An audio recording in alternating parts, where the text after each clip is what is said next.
আসসালামু আলাইকুম ভাই বন্ধুরা, দেখেন আমি ভাপা পিঠা কীভাবে তৈরি করতেছি। আমার ছেলে বলতেছে খাবে। এটা নারকেলের মালা দিয়ে আমি এটার মধ্যেই পিঠা তৈরি করতেছি। আপনারা যেভাবে করবেন দেখতেই পাচ্ছেন। আমি এখানে চালের গুঁড়া নিলাম, নারকেল দিলাম, গুড় নিলাম, তৈরি করতেছি। তারপর চুলায় দিব, দেখতেই পাবেন কিভাবে তৈরি করে। আর এখানে আরেকটা নিয়েছি, ওইটাও একইভাবে তৈরি করে ফেলছি।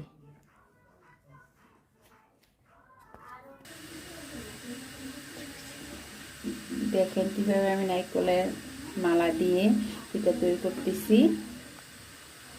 যেটা থেকে নারকেল নিয়েছি, গুড় নিয়েছি, ওইটা দিয়ে নারকেলের মালাটা দিয়ে আমি নারকেল পিঠাটা বানাচ্ছি।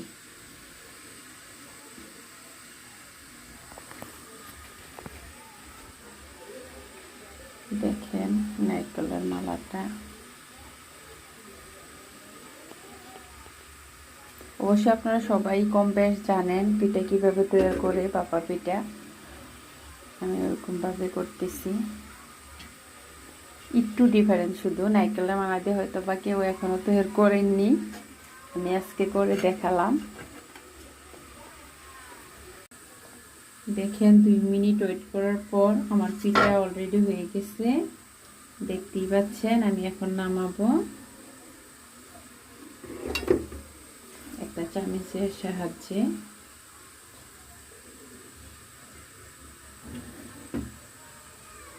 দেখতেই পাচ্ছেন কি সুন্দর ভাপা পিঠা তৈরি হয়ে গেছে।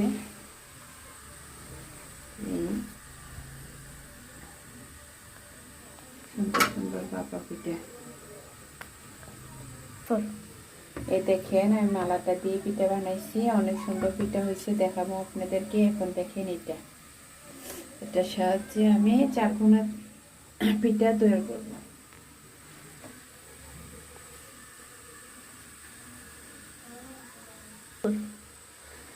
এই দেখতে পাচ্ছেন আমার পিঠাটা অলরেডি হয়ে গেছে। চারকোনা পিঠা বললাম যেটা, এই দেখতে পাচ্ছেন।